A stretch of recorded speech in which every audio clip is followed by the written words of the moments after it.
Hello everybody, my name's Ian McMillan. I'm a writer and a broadcaster and a big Shakespeare fan. I'm proud to be an ambassador of the fantastic Shakespeare Schools Week, and I'm going to be reading to you from Marcia Williams's brilliant versions of Shakespeare plays. Going to read to you from Macbeth, my favourite Shakespeare play. No spoilers, I won't tell you what happens at the end. On a foul, bleak night, rain lashed across the Scottish heath, and through the roaring thunder and cracking lightning came an unearthly cry. When shall we three meet again, in thunder, lightning, or in rain? When the hurly-burly's done, came the answer, when the battle's lost and won. Where the place? Upon the heath, there to meet with Macbeth, said a third voice.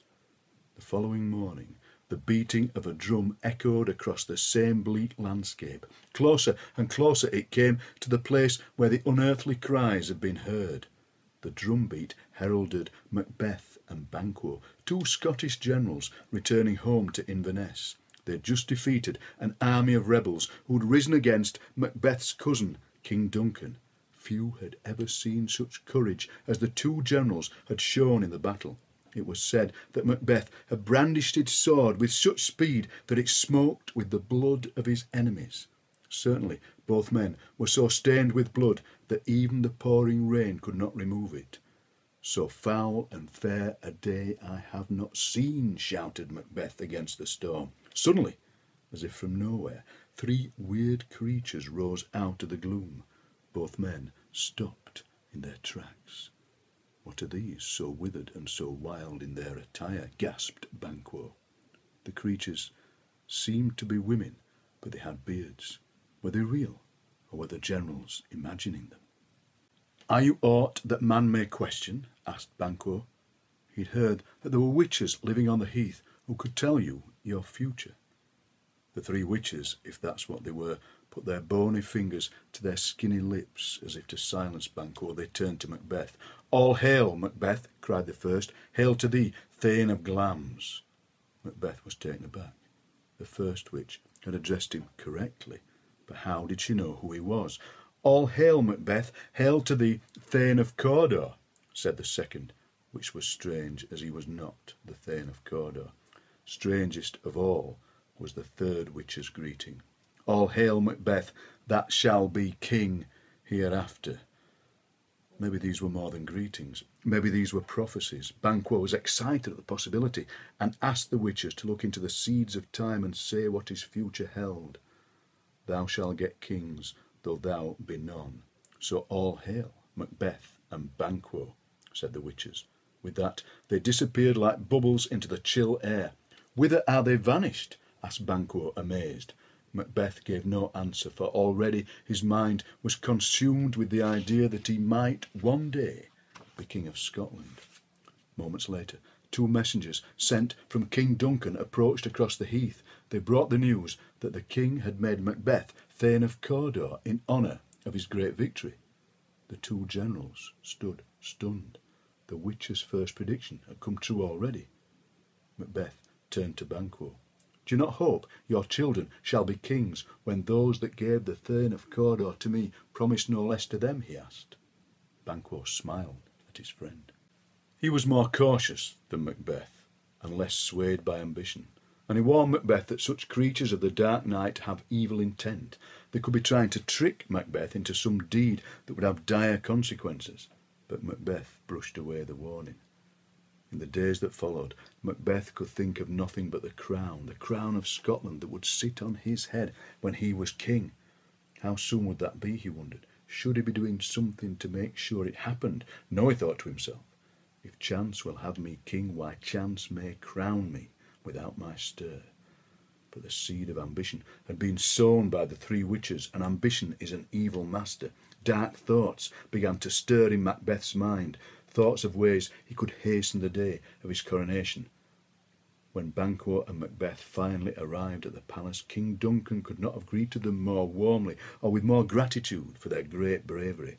"O worthiest cousin, welcome hither," he cried. "I have begun to plant thee and will labour to make thee full of growing. Noble Banquo, thou hast no less deserved. Let me enfold thee and hold me to my heart." Such a greeting from the king would would have swelled the hearts of most men, but not Macbeth's. For, shortly afterwards, King Duncan named his son Malcolm heir to the throne of Scotland. This was the honour that Macbeth had been hoping to receive. "Stars, hide your fires," Macbeth muttered to himself. "Let not light see my black and deep desires." King Duncan went on to say he'd visit Macbeth's castle at Inverness. Again, Macbeth should have been pleased by that honour, but he was consumed by the desire to be king, and all he could think about was that Malcolm now stood in his way. Maybe he could not rely on chance to make him king. Maybe he'd have to give chance a helping hand. Macbeth couldn't wait to tell his wife all that had happened, so he sent a letter ahead to her. Her excitement grew as she read it, for she was even greedier for power than Macbeth.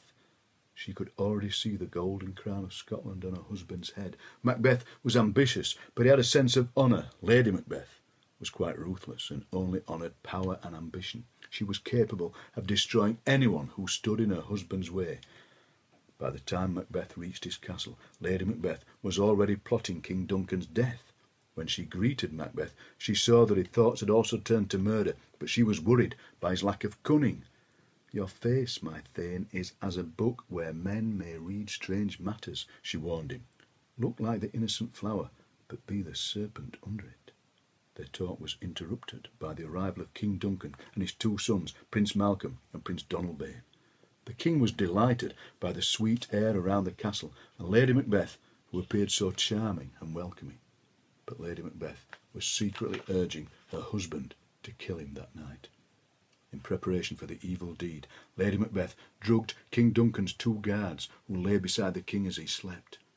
Now that murder had become a reality, Macbeth was agonising over it. King Duncan was a good and gentle man and a guest in Macbeth's house. It was his duty to protect the king, not to murder him.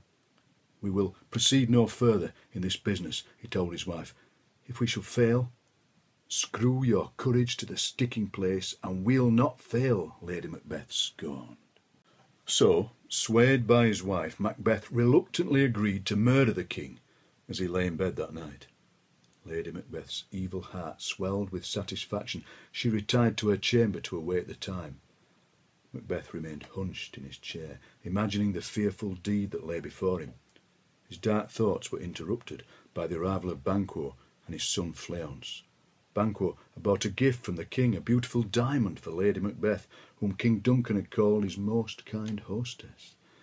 Macbeth inwardly groaned. Could he really murder this man, this king, this giver of gifts and sweet compliments? "I dreamt last night of the three weird sisters," said Banquo.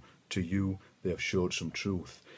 "I think not of them," lied Macbeth, trying to end the conversation.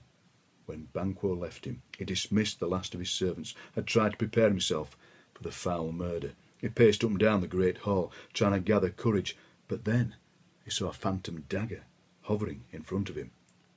"Is this a dagger which I see before me, the handle toward my hand?" he cried. Meanwhile, Lady Macbeth, fearing her husband's courage would fail him, had decided she'd have to murder King Duncan herself. She crept into his room and looked upon the sleeping guards. "That which hath made them drunk hath made me bold," she whispered. Satisfied they would not wake, she took their daggers and raised them above the king, but just as she was about to plunge the daggers downwards, she looked at his face and froze. King Duncan looked so like her own father that she felt her courage leave her.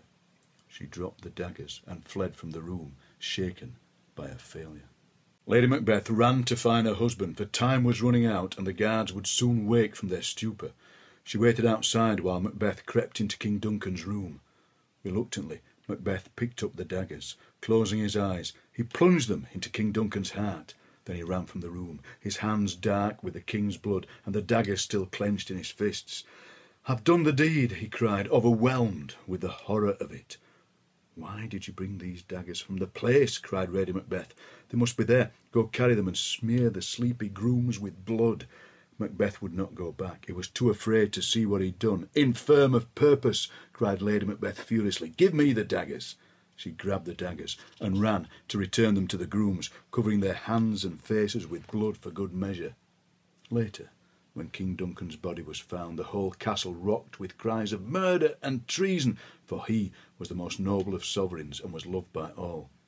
Macbeth's guilt made him feel that all eyes were upon him. He was terrified of being discovered, so, claiming vengeance, he killed both the guards before they could be questioned and reveal their innocence.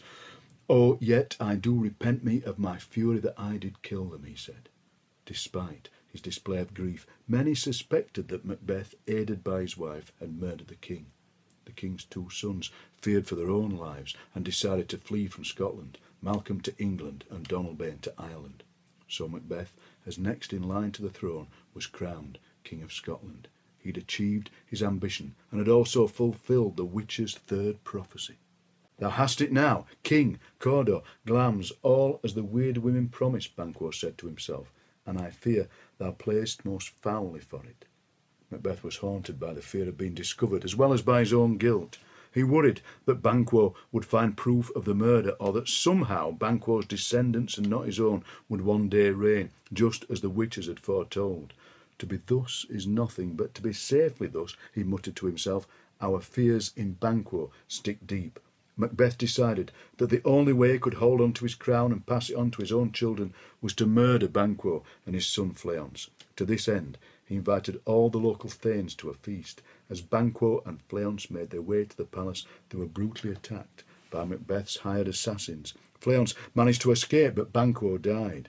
"Oh, treachery! Fly, fly, good Fleance! Fly, fly, fly!" cried Banquo as he lay dying. "Thou mayst revenge." Oblivious to this horrific deed, the other thanes were merrily dining with King Macbeth and his queen. Macbeth was tense and nervous, but tried to put aside his guilt. Then, just as he sat and stood to give a toast, Banquo's bloody, wounded ghost appeared and silently sat down in Macbeth's seat.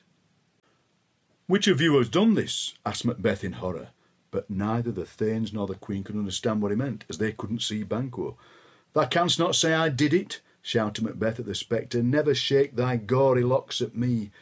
There was an uncomfortable shuffling amongst the thanes, and some made to leave.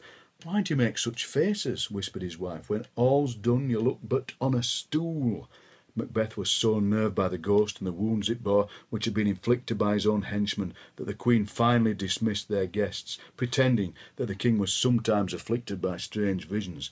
From then on, both Macbeth and his wife suffered long sleepless nights, filled with hideous dreams. Macbeth's wife, who had been so bold and ruthless, began to feel she'd never wash the blood of guilt from her hands. Yet both were still obsessed with keeping the throne. Macbeth decided to return to the heath to seek out the witches and ask them what the future held. Macbeth set out on the heath on another night of thundering skies. He finally found the three witches in a cave, chanting over a cauldron of boiling hell broth. "Round about the cauldron go, in the poisoned entrails throw, double, double, toil and trouble, fire burn and cauldron bubble," they cried.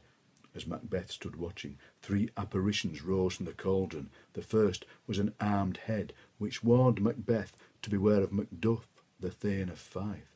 The second was a bloody child, who told Macbeth that no man born of woman could harm him. The third was another child, wearing a crown and holding a tree, who reassured Macbeth that he would not be vanquished until great Burnham Wood came to Dunsinane Hill, where Macbeth's castle stood.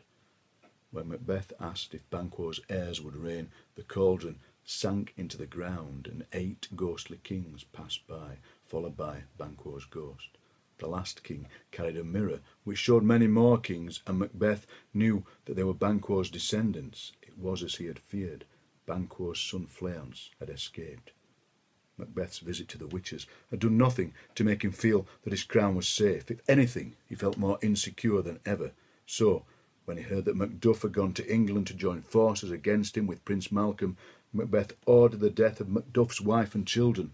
A messenger carried this terrible news to Macduff in England. He was stunned. He heard the words, but could hardly believe the horror of such a deed. "All my pretty ones? Did you say all?" he cried. "What, all my pretty chickens and their dam at one fell swoop?" Nothing would ever wipe out the desolation of such a loss, but Macduff swore to have his revenge. "Let's make us medicines of our great revenge to cure this deadly grief," said Malcolm. They were determined to reclaim the crown from such an unworthy king. This terrible murder of innocent children and their mother lost Macbeth many friends. He and his wife began to feel increasingly isolated, and their guilt grew. Though Queen Macbeth, as she now was, had the crown she longed for, her life had become a living nightmare. She wandered the castle trying to wash away the blood of King Duncan from her hands and clothes, blood that had long gone, but blood that haunted her still. "Out, damned spot, out, I say," she would cry. After days and nights of the Queen not sleeping or eating, her servant called the court doctor, but he had no medicines to ease a guilty mind. "Here's the smell of the blood still," cried the Queen, as the doctor and waiting woman looked on helplessly. "All the perfumes of Arabia will not sweeten this little hand. Oh, oh, oh!" Eventually, Lady Macbeth was unable to bear the ghastly visions any more, and she died. Macbeth now felt more hated and alone than ever.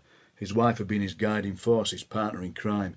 "She should have died hereafter," he groaned. There would have been time for such a word.